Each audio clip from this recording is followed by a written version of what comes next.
Hello, and welcome to another episode of Shampoo and Booze. This is episode number 38 at shampooandbooze.com. So this past week, we actually booked an Airbnb because we're going to be going to Ireland next month.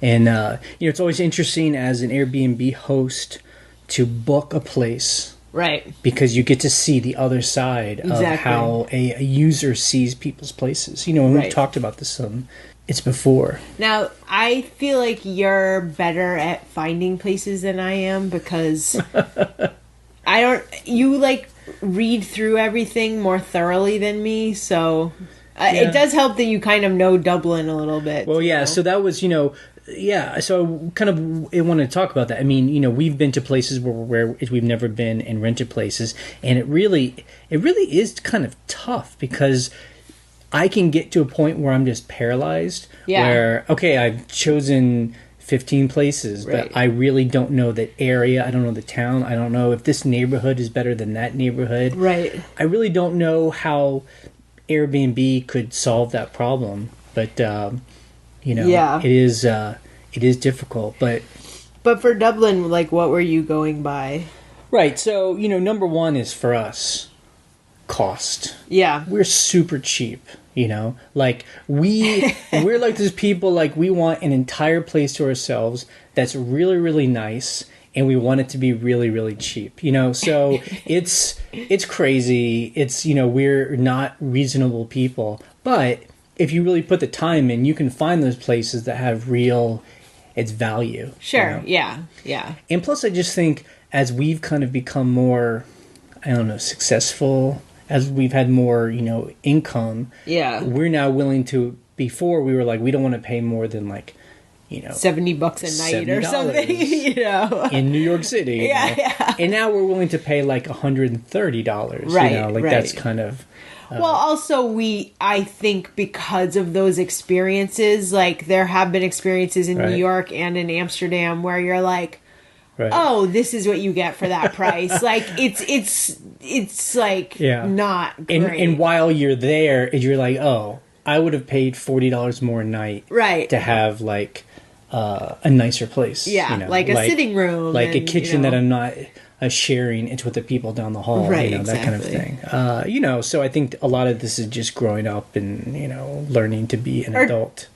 Making choices. I don't think it's learning to be an adult. It's learning what you want. Right.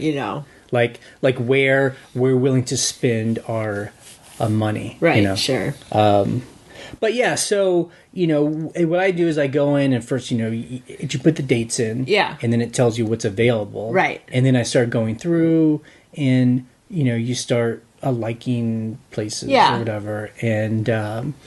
And then you're trying to just compare, okay, this is a bit more, but am I getting something it's better? Right.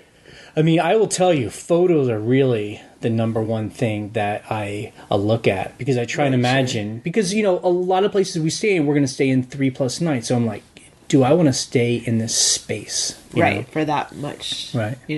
What does the furniture look like? What does the kitchen look like? There are certain things, obviously, you have to make sure they have the internet. I think probably almost everyone in cities has the internet. If they don't, that's crazy. But also, we wanted, a washer because we'll be coming off a week of work and we'll want to, wash our clothes, stuff like that. Well, I mean, so, it's once I, figure out a handful of places, then I basically send all of them a message. You're looking at reviews too, though, right? Right. Yeah. But I don't do that first. Okay. So I first send everyone a message and I asked them, we need the Wi-Fi so they confirm it's going to be okay. Yeah. And I'll also ask them some other questions. Like in Dublin, there's a certain part of town I wanted to make sure we could get to, and I wanted to ask, is it going to be difficult to get there? Right. That kind of thing. Yeah. And then I wait till people write back. Yeah. Because that's the other thing.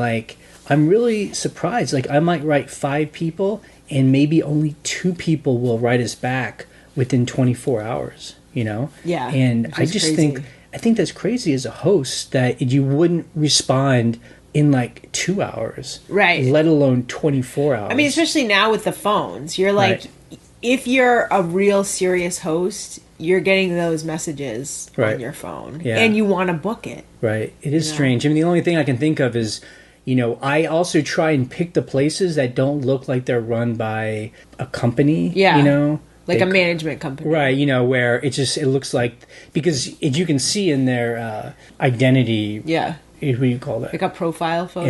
In their profile, they'll say, and these people run 28 others. Right, sure, yeah. If you click on their profile, you can see if they have other, 40 other listings. Because, we find that if you stay with someone that just has one or two places, it's like it's their own personal things that they own. I find that there's more attention to detail, and they're more responsive too. Yeah, right, exactly. And so, and then once people write back, then I'll start reading through what people have said about that place. Yeah, and that's also important. Yes, because people will point out weird inconsistencies if they are there. I mean, we talked about that. It's before. I'm not just looking at like who's got 5 stars and 3 stars. I mean, that I think is kind of important. But a place can have really good stars, but it's like you said, people will say, yeah, it was fine, but there are these certain things that were annoying.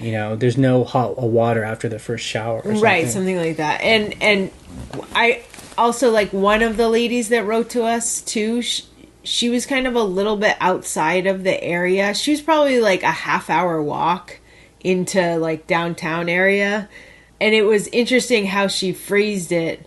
Like, she was just like, yeah, it's a safe neighborhood, but you don't really want to be out after, dark that much. And I was like, I don't really want to stay in that neighborhood. Yeah, no, I mean, she was good that she was honest. I mean, I knew Dublin enough where I knew she was in kind of a tougher neighborhood. Yeah. And we would have been fine, but her price was no cheaper than people that were closer. Like, it's closer in a great place. So it's strange that she didn't, but I guess maybe she's just renting to tourists and they don't know one neighborhood from another. Yeah, so, that's true. Yep. But at the end of the day, it really, to me, it is strange how people don't respond very quickly because, I'm willing to wait 4 hours. Then after that, we're ready to make our choice. We want to choose. Like, I don't have 3 days to wait. Yeah, I want to book this thing because I'm planning my trip. It's like, with the internet now, say you're not using Airbnb, but you're using,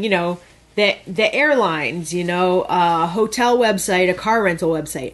You're doing everything right then. Right. So it would be like you wanted to book a hotel and they don't get back to you for 24 hours and you're like, I got to do this, Now, most of the places I looked at didn't have instant book on, because they just want, I guess, to have a conversation. But a couple of them did. We've never done instant book, even if it's there. I think because it's important for us to see how the person will talk to you. Yeah. Because you can tell a lot by somebody, a host, based on how they write a message back. Right. Exactly. And that's important, especially if you're going to have some kind of issue or you have a question or, especially in a place you haven't been before. You've been to Dublin, but, it's not like you're like, oh, I'm visiting my mom. I'm in a town I know. Right. I know. You're just like, I need a little bit of guidance maybe. And I guess what this all comes down to is that, we're so accustomed this day and age to just stay in places that are run by, corporations. It's like a brand. So if you're staying in a Hilton, you kind of expect the same service wherever you are. DoubleTree, and that's why people have their favorite brands, and because there's consistency and it's the same everywhere. Yeah, and it's interesting with Airbnb that all breaks down, so it really forces you to kind of change how you think about how you're picking a place. Exactly. Yep. So anyway, we booked a place. It's great, good deal, and we're actually staying in Ireland after we do a week of work there for 2.5 weeks. Right. So we're going to stay 3 or 4 nights in Dublin. Right. So we're going to work in Dublin for a week, and then we're going to stay there for 3 nights after. And then we're renting a car. Yep. And we're just going to drive around. And so we haven't really planned that part of the trip. Yeah. But I was looking at the map, and it's great. There's so many little places that we can stay in all around Dublin. Yeah. I mean, I mean, you can drive around Dublin in like 6 hours. Or you mean Ireland? Sorry, around Ireland. In Ireland. Oh yeah, I looked at some train that goes from Dublin to the west coast, Galway, yeah, to Galway, right? And I'm like, oh man, that would be cool. It's 2 hours long. Yeah, that's it. Right. I'm like, oh, that's really short. So we're hoping, and it looks like these places won't be booked up, so we don't really have to plan ahead. So yeah, we normally like to plan it all out, so we kind of just don't have to think about it. But in this case, I think we're just gonna like in Dublin, pick a destination, right? Rent a place. Go there, stay 2-3 nights. Well, what's cool? Pick another destination. What's cool about that too is because we, don't know what we're going to be doing, or we don't really have a plan. We're just kind of like, we're just on a little road trip type thing. The fact that you can plan like that is more fun, because you're like, oh, I really like this area. Right. Let's extend our stay if we can, or let's just go, here. And that's the plan. Yeah. I like that. I like that, because I'm like, I don't know what I'm going to want to do, Yeah, because in previous trips, just the past couple of years, like we'll go to Amsterdam, we'll stay for 3 weeks, and we'll just stay in one area, and maybe 1 or 2 Airbnbs based on their availability. Right. And that's cool too, because then you really get to know the place, the area. Yeah. Super great. Yeah. So in this case, we'll just kind of travel around. Yeah, and I've been assigned as the driver. Yep. So I'm a little nervous about that. Because it's driving on the other side. Yeah, it's driving on the opposite side of us. I think I know myself well enough that I just think I wouldn't be good at that. So, okay, well, I guess I'm gonna have to be good at it. Yeah. The good thing is, I've watched some YouTube videos, and I've gone on Google Street View and kind of like shifted my brain. Like, oh, if I'm turning right, it's like a left-hand turn in the U.S. Like you have to go around and outside, and if you're turning left, it's just like right there. So I don't know, like, I have full confidence in you. I'll just go slow. Yep. That's all. And then lastly, the good thing is, the thing I love about when you get outside of these urban areas, it looks like places are really cheap. Really cheap, yeah. You can rent like a little cottage, the entire thing with Wi-Fi and kitchen, for like $70. That's what I'm looking. Honestly like that. That'll be great. I think that'll be fun to just kind of hunker down in a place like that. So we'll see. Yeah. Exactly. It seems like a lot of people own like a little country estates or little farms, and they have a little place like on guest them. cottage thing, carriage see. House. Yeah, I don't know. It'll be an adventure for sure. Okay, so last week we posted a conversation we had with another Airbnb host, Robin. Yeah, it's Robin and his partner. They talk about he talks about in the conversation we had about how they bought a place. It sounds like it was for their own vacation home. Yes. They're 2 hours, they bought a place in the Hudson Valley outside of, it's Manhattan where they live. Yeah. But the idea was you buy this place for it yourself, and then when you're not there, you rent it. It's a business, Which is great. It's so smart. Yeah, it's so smart. So he kind of talked about their process of, finding a property that kind of fit both those things. Right. That would be great for them, but would be good for other people as well. Sure. And then their process of renovating it. They didn't do serious like tearing walls down, but they had to update the whole place. Yep. We link to his place and show photos. It's just beautiful. He's an interior decorator, so it really looks great. Yeah, but it's incredible. I'm like, wow. But that conversation would be interesting for anyone who's thinking about getting on Airbnb or they have a vacation home and want to rent it when they aren't there. Yeah. Because I think there are things that you have to think about like where's all of your stuff going to go. Right. And maybe you would buy different kind of furniture if you're the only ones going to be there. But if you might need more practical furniture if there's going to be different people there. Right. Or like, if you don't have kids, but people visiting do have kids, so you have to have that kind of stuff there. And, And he also talked about, so they're going to be not a local to manage the place. Right. So they talked about how they've been making relationships with people in the local area. So like having a handyman. So important, and, especially when you're not there. Having someone they can call if there's a problem, and that person will go and take care of it. So and people to clean. Yep. And Robin will be a good person if he's game to talk again in maybe 6-8 months, just to hear about their experience. Because we actually interviewed him before his listing was live, and his listing went live right when we posted the podcast. So he had just got his first renters, like right as he listed it. So we'll have to see how the process of being, Well, the good news for him is, once they put it up, he said he got a booking almost immediately. Of course, because it's so beautiful. He said that was on VRBO. Yep. So we'll see, what his experience is with either one of those sites, Airbnb or like VRBO. The ratio of reserves. And it was interesting. He did ask us, since he had just started, should he turn on Instant Book? Right. And what I told him was, we didn't turn on Instant Book right away. Right. We did it's request to book. Because we were just starting. We wanted to have a filter so we could just kind of see and make sure we're getting the kind of people we wanted. I think that's good advice for anyone starting, because what we wanted to do was, like you said, make sure that the people who were renting were the type of people that were going to respect our house. And over and over and over again, it was like that. Right. So we were like, okay, I think we feel okay turning this on. It's like we're accepting everybody anyway. Yeah. So let's just allow Instant Book. Right. And so far, it has not been a problem. I mean, the only reason why we say do its request to book it first is your description might be confusing, or, people who think they can come and have bachelor parties might... your listings might attract those people or something. But maybe I want a place like that. Right. Like, there was this one situation where we said we were near a lake because we're in walking distance of a recreational area that has a big lake. And these one people thought that the lake was in our yard. Right. Which was funny because we don't have any photos of it. Right. So things like that where we're like, okay, we're going to... So we specifically put a slide on our listing that had a map of like the local area that showed where the lake is, showed where our house was. And we actually drew like a little... Like an arrow. An arrow, 0.5 miles. Yeah, walking distance. Yeah. So it's very clear. But, things like that where you're like, oh, people think this is a party house. Yeah. Okay, what can I do to change that?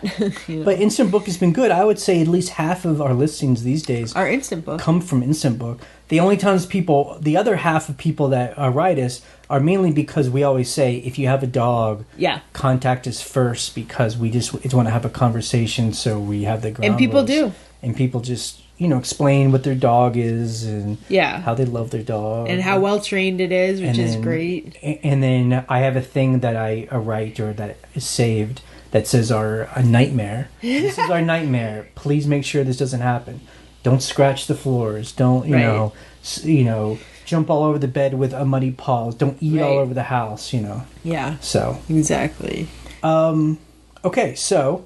Our rental. Yes, our farmhouse. The farmhouse. So it is now August, and our August has been reserved with mostly week-long bookings. Right. So there are 3 reservations that are, 6 to, about 6 nights each. Like the people that are there right now are staying from Monday to Monday, so it's 6 nights. So we love those bookings. We wish that those would happen more, but the summertime obviously is when most of those happen. Right. It's like families staying for the whole week, and it's great because it's once we check them in, they're basically good to go. Oh, after a week? I mean, it's the advantage of a week-long booking is that it's kind of obvious, but you make a lot of money. You don't have to clean as often because it's an entire week. Right. And they're good to go for a week unless there's any issues. So you just kind of like sit back. Right. Yeah. No, it's good. And we've been continuing to work with our cleaner. Yep. She's been great. And I will say, I mean, from the get-go, everything has always been clean. Very clean. Like, we'll walk in there and it's, there's nothing dirty.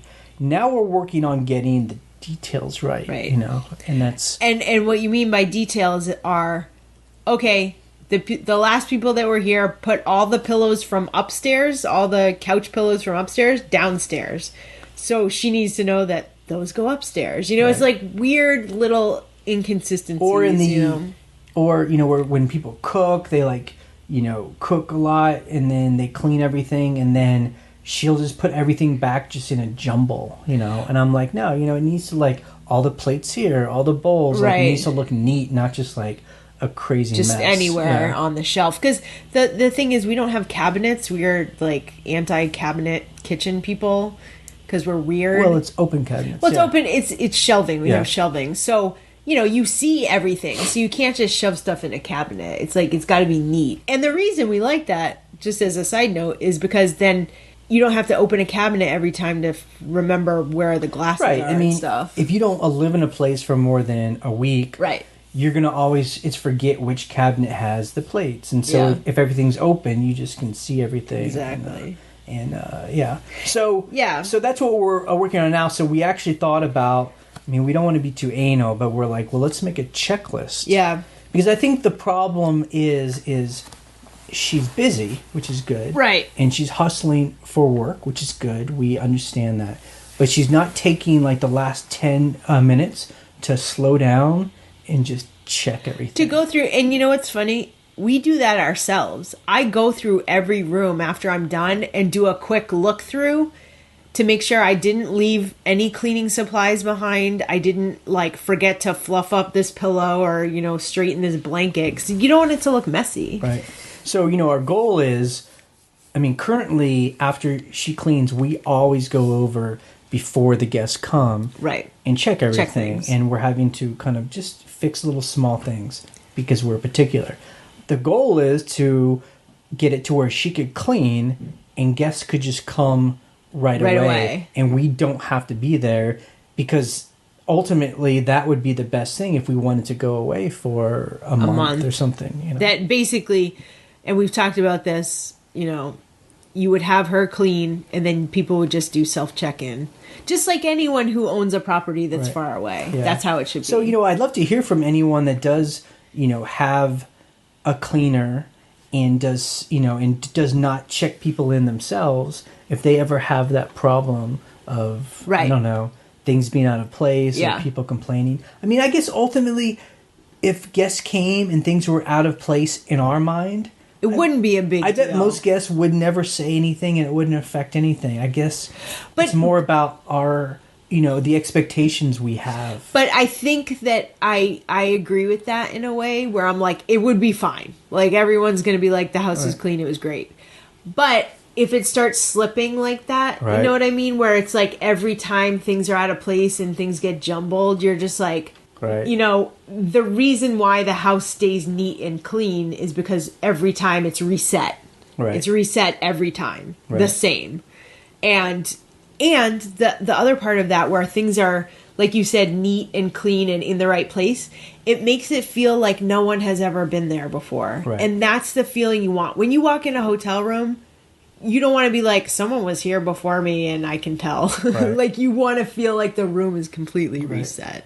Like, when we were in Ireland, we actually have a friend who is going to take care of our rental. And he basically just cleans. He cleans, and then he's on call if there's a problem. He's the go-to guy. And he does the laundry. That's a big part. But, you know, but we like him because he's like us. He knows how everything should look. He's very particular, and he's into hospitality. But we know that, you know, this isn't his business. He's just kind of doing it because I think we pay him well and he likes doing it. But, you know, he also has a job. We can't depend on him forever. So I'd love to have it to where when we went away for a month, we could have the cleaner do everything. And then just find someone, a local, who, if there's a problem, like, it's your friend who could go and check on it. You know? Who can kind of be the go-to person. So we're working through that. I mean, it's kind of a luxury problem that we get to... total luxury problem. We get to go to Dublin and, like, have someone run our business while we're gone. I mean, you know, like, I mean, I'm sure other people hearing this, I mean, that's kind of the point of all this, is, like, you know, we're trying to build a life where we can kind of do the things we want to do, but be as responsible about it and still make money and you know, well, it's not like, have jobs. And I mean, we talk about it on our other podcast too. I mean, it's like with any business where you have to hire people to run things, you can't do it all, and you should be able to have the ability to go away and have things run on their own. And I would say that's probably our biggest a weakness is letting go of control. Yeah, and there's a reason for that, because we're very particular about how our businesses are run. Well, and we're particular about how the house looks. And some of it too is just being cheap. I mean, we're just like, well, part of I mean, that's like, the whole reason. Like, why pay someone something I can do? It's myself. But at the same time, the other argument is, but if you're wasting your time, not wasting your time, but if you're spending your time on small maintenance kind of stuff, I mean, you know, you could be doing other things. Right. So we said that, you know, currently there is a family in there right now. They've been there all week. And normally everything always goes well. We got a call late one night, you know, about 9 o'clock or so, from the renters who were there, and said that they were outside in like the barbecue area and they were attacked by bees. They weren't bees, they were yellow jackets. But it's what he said. And bees. It was the father that called. He was very nice. He says, you know, we don't need you to come over tonight, but we need to figure out what happened and how this doesn't happen again. Yeah. You know, he sounded very exasperated, like it was a very dramatic event. Like, he had his parents there, and, you know, 3 or 4 people got stung. And the dog got stung. Yeah, and so what we did was, I first wrote him an email immediately after I got the phone call, so he knew that we heard it. Right. Apologized and said, we'll take care of it. We're going to come over at 10 a.m. Yeah, so now at first we were like, oh, we'll just go over whenever tomorrow. But then we were like, no, we need to wake up, go to Walmart, buy the supplies we're going to get to fix this, and go over, pronto. Right. I think we were there before 10 a.m. Right. And this is where I don't know how people who, you know, run their Airbnbs from far away, I always wonder, how do they solve this problem? Right. You know? Like, if they got this call. Right. Like would they call, like, in if you have a property management company, what is that, you know? Yeah. Do they call an exterminator? Right. I mean, basically there was a yellow jacket, its nest, in the ground. Right. So yellow jackets, they're hornets that have little nests up above on, like, soffits of houses and stuff. But then yellow jackets are in the ground. Right. So it was just in the ground. Probably the dog, it's messed with it. And so it's what the problem was. So we go over there, and I'm in charge of killing or taking care of the nest. And Ryan had bought some sting ointment. Yeah, when we bought the spray to take care of the nest, we were like, let's just give him some ointment or something, just as a goodwill gesture. So, it didn't really cost anything except just time. Yeah. It was about probably 2 hours out of our day going there, hanging out with them. And that's all anybody wants is, it wasn't a big problem. It was just, they just want to know, like, you're going to take care of this. Right. Did you hear us?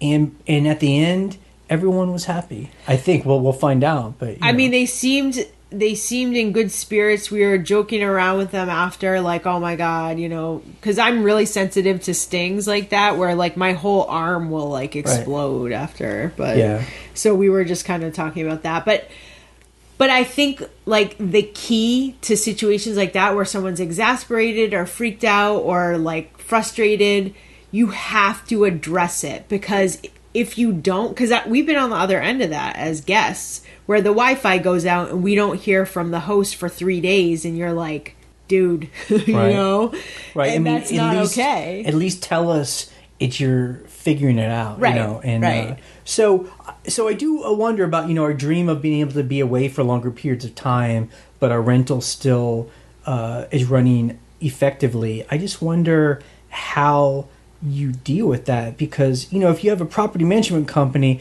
I assume they're gonna, like, we'll call an exterminator, which will cost you a bunch. It wasn't the kind of problem that an exterminator needed. It was just like a little tiny nest set, and I bought a $2 can of, like, wasp spray, and they were dead. Well, you know what? My thought on that is, if that happened while we were away, or someone who has a rental property far away, they have a point person, like you said, property management company, but hopefully you would have a friend or a relative where you're like, okay, this is what you're gonna do.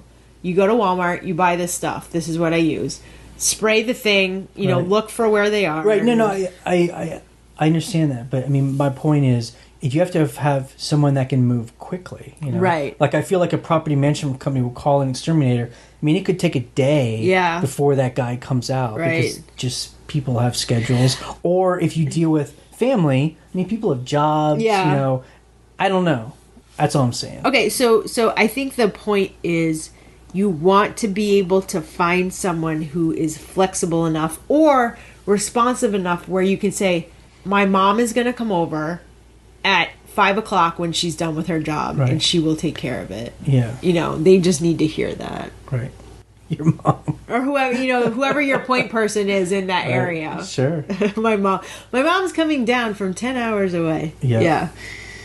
And this week we have they're coming on Monday, a repeat customer. Yes. So him and his friend came, and they loved it so much that they're bringing their families together. And so, you know, we've had this happen 2 or 3 times now in the past a couple times. 18 months. I would love to get like at least 25% of our business from repeat customers. And you know what's funny is this is what I love. They come to the farmhouse, they love it so much that the first day they're there, they look on the calendar and they book again. That's what these people have done.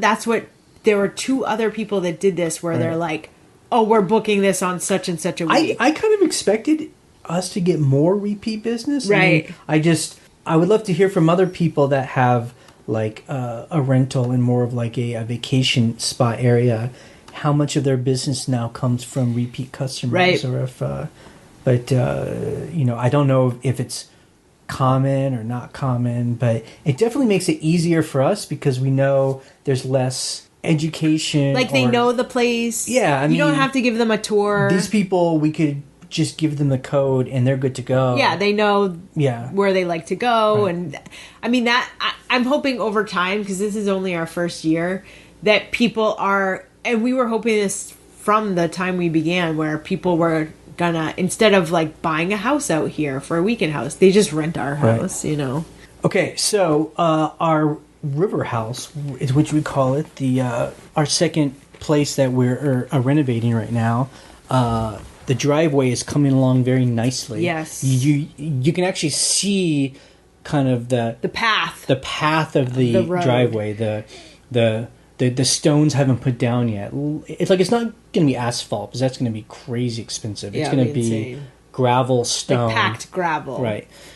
So we're getting there, and it's, you know, I'm like, wow, this is a crazy project we're doing, but it's really going to be awesome to have. I mean, it's just, like, it's so necessary to have this done. Right. Like, it's like having a house up on a hill without a driveway. It's just like, what you have to do. Yeah. Thank God we own the lot next to us. I mean, but like we were talking about the other day, though, I mean, this house has existed for 40 years as a vacation rental cabin without it. So, you know, it's not like and we you had know to what? do it. It was a shitty property. Okay. Like, that's the answer. Well, there you go.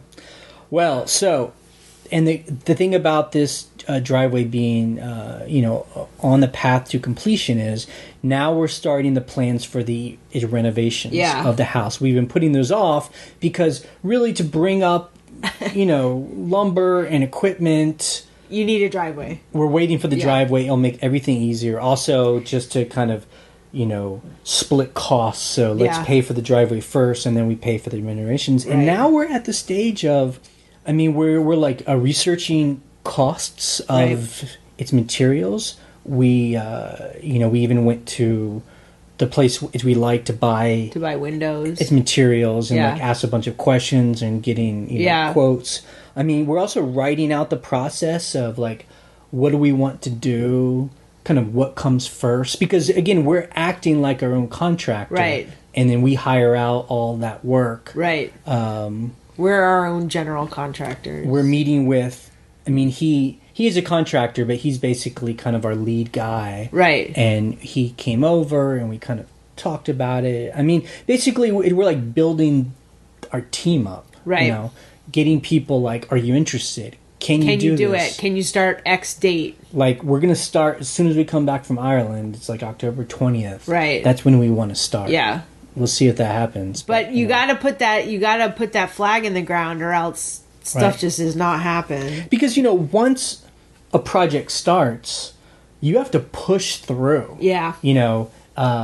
Because once you get all these people together, you can't really put them off because then they go off to other jobs and then it's hard to bring people back. Like, once we start, I just want to push through. So, as much, pre-planning is really key. Right, exactly. And, the other part about it is, when we're working with him and looking at it, we have to see what's possible. We say, we want the staircase over here. He's like, ceiling's too low. This beam is too low. We're like, what do we do? Well, but then if we ask him, tell us how to solve this problem. How do we solve it? I mean, I'm all about that. Like, I don't know the answers. I'm like, this is what I'd like to do. This is the problem I'm trying to solve. Right. How do I solve it? Yeah. And then let other people who know more than I do come up with ways to do it. Yeah. And so that's the other thing. We're juggling, number one, what we want to do, what our guy says is possible, and then we need to figure out what the county will allow us to do. That's true. So it really is like this dance. Trifecta. So, and that's ultimately what this is about, is how much work we want to do on this house. Yeah. That's the ultimate question. I mean, we are crazy people who bought this place, and Ryan's thing was, well, let's just do a quick thing and be done. We should know ourselves better than that. Like, I can't do that. And so we're at this point of like, well, if we're just going to start doing this, let's go big. We might as well. So now we're talking about actually adding it's footage to the place. Yeah. Like bumping it out and adding a big, like, it's room. In the front. Yeah. Adding a bedroom, adding an extra bathroom. Right. It's moving the stairs so the space is more open. It's usable, and putting in all these new windows. I mean, it's the way I'm imagining it, it's going to be awesome. I mean, the thing about it is, the reason you do those things is not because you're crazy. A part of it is that, but it's because you want to. Well, you want to improve the space. You're like, wouldn't it be so much cooler if this happened? Well, I mean, it's also doing the cost analysis where you're like, do we take a place that's basically a 2-person bungalow, or do you want to make it to where 5 people could be here? And so how much more could we charge for a couple's place versus like a whole family, or 2 couples, or like a group of friends, and I'm thinking, if we're going to do the work we're going to do, let's actually put square footage in there so we can then charge. I mean, we might be able to charge $100 more every night. Yeah. And when you add a bathroom, add a bedroom, add square footage, that increases the property value. Granted, you'll pay more taxes, but in the end, if you want to sell it or if you want to borrow against it, it's worth a lot more than when you started. Right. And, I'm thinking with the work we want to do, if they allow us to do it, it might be 2 years of our profit would pay off all the work we've done. Yeah. So, again, for us, these are like long-term investments. Right. So we're thinking over a period of 20 years. Yeah. So the first several years will be paying off the house, and then it's not a flip. I mean, that's what's different about it. This isn't like a quick flip or a quick let's just get this going thing. And when we ever eventually sell the house, it's going to be worth a lot more because of all these improvements we've done. Yeah. But it makes me nervous, or just it starts. This is when the project starts, and now we're like writing up the paperwork that we have to give to the county. Right. And then it's like the hold your breath and just see what they're going to allow us to do, or what hoops we'll have to jump through to actually see if we can do it. And then once all that gets approved, we figure out what's allowed, then we have to, actually do the project. And, it's... and pay for it. It's all work, and but we seem to love it, because we're doing it again. I don't know why, but yeah. Well, it is satisfying when you can change a space and make it better, and then share that with people and make money off of it. Well, and we've done well with the one rental we have. If we had another one that was of a similar its profit, I mean, wow, you know, yeah, I would feel really good, yeah, you know, exactly. So it's like putting in all this work and effort and money, yeah, as well, yeah, for, you know, the payoff, yeah, later, because, you know, our thing is we've been really saving up, so the improvements we're going to do to the house is all cash. Yeah. So we aren't borrowing. Right. So it's kind of like taking a real bite out of us now, but then it get paid off later on. Right. Okay, and then just a random thing before we talk about our numbers. You know, we rent on Airbnb. Yeah. I would say 75%, 80%, at least in 2016, has been Airbnb. Yeah. The other 20% is VRBO / HomeAway. Right. For some reason that site's really not been working well. It's for us.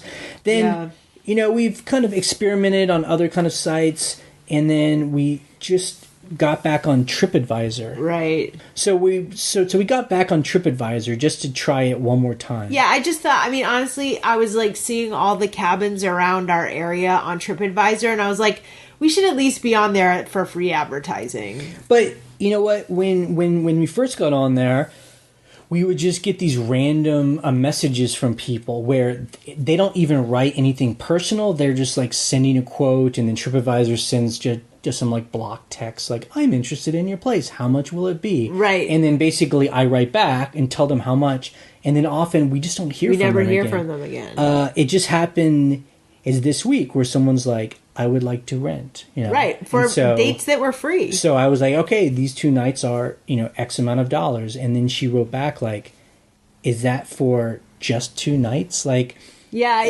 There was just some confusion. And to me, what I'm thinking is on TripAdvisor, you're listed with all these hotel rooms. And I'm thinking people are believing they're renting a room in your house like a B&B versus like you're renting the entire house. So basically, like, that's where the confusion on price comes? Is that what you're saying? Maybe. Where they're like, I'm just renting a room for this much? I mean, we've never rented any place on TripAdvisor. Yeah, like, it's weird. And I just don't understand. And I'd love to hear people who have, you know, kind of Airbnb-like places. Have you ever gotten a rental on TripAdvisor? Right. You know? Yeah, I would love to know a that. Reservation. Yeah, because it's like these weird, like, it feels like not real people or something. Or they're asking if something's available and it's very clearly on the calendar, you know, available and at this price. Yeah. I mean, we've also, Ryan does this every month. She puts a listing on Craigslist. Yeah. In like a local kind of areas a bunch of areas. And and one guy actually said he saw it and then booked through us through Airbnb. So we do know it worked once, but we often get, you know, a couple of messages where people are like, is this available? And it's like, there's a link right there. Right. Just click through or and you'll see. The problem with Craigslist too is people are like, great, I need to rent for all of October and some of November.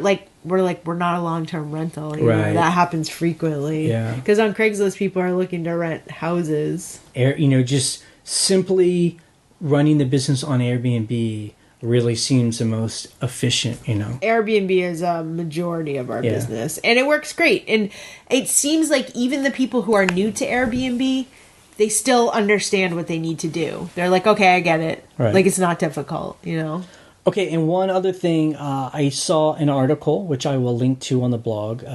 It was a study in London, and they said a third of Airbnb listings in London are run by its professional landlords. Like the people we were talking about. Quote, unquote, yeah. I guess 40 listings. I think that's an interesting term, because I guess we're kind of professional landlords, but, I mean, we're like, you know, not really self-run business owners, but I guess professional landlords is term for people, these companies, right, that are basically, I guess they're like property management companies, and they run, so they'll have like, it's 40 places, you know. I remember when we went to South America, one guy had 70 places. I think it was more than that. It was like 80. Right. Yeah, in Colombia. And so, you know, and that's what I guess a lot of the discussion is when you're in urban areas, is when Airbnb is used as like basically hotels that are spread out across the... It's a decentralized hotel, versus basically. The way Airbnb likes to project itself, and that is, we're letting people who own property make extra income. Exactly. Or people that have a room in their house make extra income, and it helps them live in a very expensive place. Right. Now, I think that is true. Yeah. I mean, we're examples of that. Yeah. This is helping us not have to work for other people. We can work for ourselves. But I think we all have to admit that is a problem in urban areas when... Well, they're taking away housing. I mean, that's... Companies are taking over, Right. Take an apartment building, kick out all the long-term rentals, and now it just becomes... A hotel, basically. A hotel through Airbnb. Yeah, exactly. So that is an issue. So check out that article and, make a decision for yourself. See what you think. Think for yourself. Okay, our numbers. 2016, we're judging our success by how many nights we can book. Right. In 2016. So out of 365 nights, we're up to 191 nights. And our goal is 200 nights. Yep. I think we booked 200 last year, right? Over 200.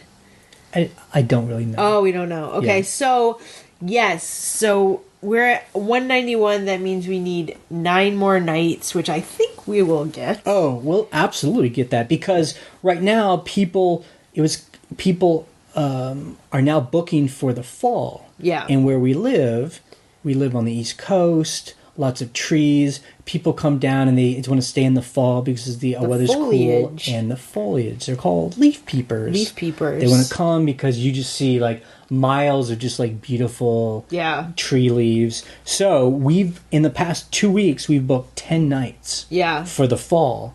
And it's great. People are already grabbing up the weekends. Some people are booking, longer part of the week. in the week. Someone was doing their honeymoon at our house. That was a big chunk. It was 5 or 6 nights or something. Right. So September and October are starting to fill up.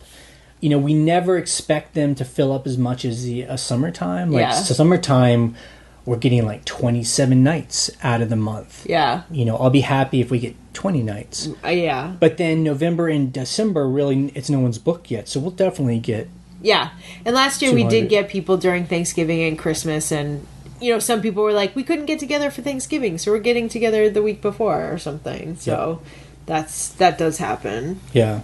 And, and then I always have to remind myself to prepare ourselves. And if you're self-employed, you always have to do stuff like this, is just to figure out, think of a 12-month plan, because some of your businesses may be slow at certain parts of the year. I mean, January and February on our rentals are just deadly slow. Yeah.